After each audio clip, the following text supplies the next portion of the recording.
Hi friends, welcome back to my channel. ಇವತ್ತಿನ ವಿಡಿಯೋದಲ್ಲಿ ಅಕ್ಕಿಯಿಂದ ಮಾಡಿರುವಂತಹ ಬೋಂಡ ಯಾವ ರೀತಿ ಮಾಡೋದು ಅಂತ ತಿಳಿಸ್ಕೊಡ್ತಾ ಇದ್ದೀನಿ. ಇದಂತೂ ಹಾನೆಸ್ಟಾಗಿ ಹೇಳಬೇಕು ಅಂದರೆ ತುಂಬಾ ರುಚಿಕರ ಹಾಗೆ ಬೇಗನೆ ಆಗುವಂಥ ರೆಸಿಪಿ. ಇದನ್ನು ಟ್ರೈ ಮಾಡಿ ನೋಡಿ, ನೀವೇನೇ ಹೇಳ್ತೀರಾ ತುಂಬಾ ಚೆನ್ನಾಗಿದೆ ಅಂತ. ಹಾಗಾದರೆ ವಿಡಿಯೋನ ಸ್ಟಾರ್ಟ್ ಮಾಡೋಕ್ಕೂ ಮೊದಲು ಯಾರೆಲ್ಲ ನನ್ನ ಚಾನಲ್ನ ಸಬ್ಸ್ಕ್ರೈಬ್ ಮಾಡದೆ ನೋಡ್ತಿದ್ದೀರಾ, ಪ್ಲೀಸ್ ಸಬ್ಸ್ಕ್ರೈಬ್ ಮಾಡಿಕೊಂಡು ಪಕ್ಕದಲ್ಲಿರುವಂಥ ಬೆಲ್ ಐಕನ್ನ ಕ್ಲಿಕ್ ಮಾಡೋಕ್ಕೆ ಮರಿಬೇಡಿ. ಹಾಗೆ ನನ್ನ ಯೂಟ್ಯೂಬ್ ಬಯೋದಲ್ಲಿ ಇನ್ಸ್ಟಾ ಹಾಗೂ ಫೇಸ್ಬುಕ್ ಲಿಂಕನ್ನು ಕೂಡ ಹಾಕಿದ್ದೀನಿ. ಇಂಟ್ರೆಸ್ಟ್ ಇದ್ದರೆ ಅದರಲ್ಲೂ ಕೂಡ ಫಾಲೋ ಮಾಡಿ. ಹಾಗಾದರೆ ವಿಡಿಯೋನ ಸ್ಟಾರ್ಟ್ ಮಾಡೋಣ ಬನ್ನಿ. ನೋಡಿ, ಇಲ್ಲಿ ನಾನು 1 ಕಪ್ ಆಗುವಷ್ಟು ಒಂದು ಗ್ಲಾಸಲ್ಲಿ ಅಕ್ಕಿನ ತೊಗೊಂಡು 1 ಅವರ್ ನೆನೆ ಹಾಕಿದ್ದೀನಿ. ಅಷ್ಟೇ ಸಾಕು. ಅದಾದಮೇಲೆ ಇದಕ್ಕೆ ಒಂದು ಸ್ವಲ್ಪ ನೀರನ್ನು ಆ್ಯಡ್ ಮಾಡಿ ಗ್ರೈಂಡ್ ಮಾಡ್ಕೊಳ್ಳಿ. ನೀರು ಮಾತ್ರ ಸ್ವಲ್ಪನೇ ಹಾಕಿ, ಹಾಗೆ ಇದಕ್ಕೆ ಒಂದು ಬೇಯಿಸಿರುವಂತಹ ಆಲೂಗಡ್ಡೆನ ಹಾಕಿ ಮತ್ತು ಗ್ರೈಂಡ್ ಮಾಡ್ಕೊಳ್ಳಿ, ನುಣ್ಣಗೆ ಗ್ರೈಂಡ್ ಮಾಡ್ಕೊಳ್ಳಿ.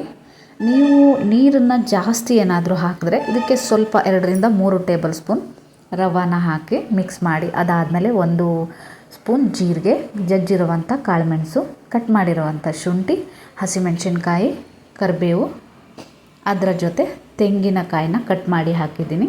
ರುಚಿಗೆ ತಕ್ಕಷ್ಟು ಉಪ್ಪು, ಇಷ್ಟನ್ನು ಹಾಕಿ ಚೆನ್ನಾಗಿ ಮಿಕ್ಸ್ ಮಾಡ್ಕೊಳ್ಳಿ. ಮಿಕ್ಸ್ ಮಾಡಿದ ಮೇಲೆ 5ರಿಂದ 10 ನಿಮಿಷ ಹಾಗೇ ಬಿಟ್ಬಿಡಿ. ನೋಡಿ, ತುಂಬ ತೆಳು ಆಗಬಾರ್ದು. ತೆಳು ಆದರೆ ಇದಕ್ಕೆ ಬಾಂಬೆ ರವಾನ ಹಾಕಿ ನೀವು ಮಿಕ್ಸ್ ಮಾಡ್ಕೋಬೋದು. ಬಾಂಬೆ ರವೆ ಹಾಕೋದ್ರಿಂದ ಕ್ರಿಸ್ಪಿಯಾಗಿ ಬೋಂಡ ಬರುತ್ತೆ. ಅದಾದಮೇಲೆ ಒಂದು ಕಾವಲಿಗೆ ನಾನು ಎಣ್ಣೆನ ಹಾಕಿ ಬಿಸಿ ಮಾಡಿದ್ದೀನಿ. ಅದಾದಮೇಲೆ ಲೋ ಫ್ಲೇಮಲ್ಲಿ ಇಟ್ಟು ಒಂದೊಂದಾಗಿಯೇ ಬೋಂಡನ ಬಿಡ್ತಾಯಿದ್ದೀನಿ. ಫ್ರೆಂಡ್ಸ್, ಇದು ತುಂಬಾ ಟೇಸ್ಟಿಯಾಗಿರೋವಂಥ ರೆಸಿಪಿ. ನೀವು ಮೋಸ್ಟಾಗಿ ಟ್ರೈ ಮಾಡಲೇಬೇಕು, ಅಷ್ಟು ಚೆನ್ನಾಗಿರುತ್ತೆ.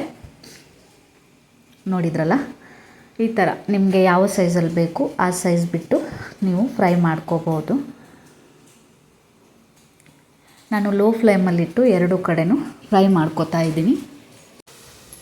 ನೋಡಿದ್ರಲ್ಲ, ಈ ಥರ ನೀವು ಬೋಂಡನ ಫ್ರೈ ಮಾಡ್ಕೊಳ್ಳಿ.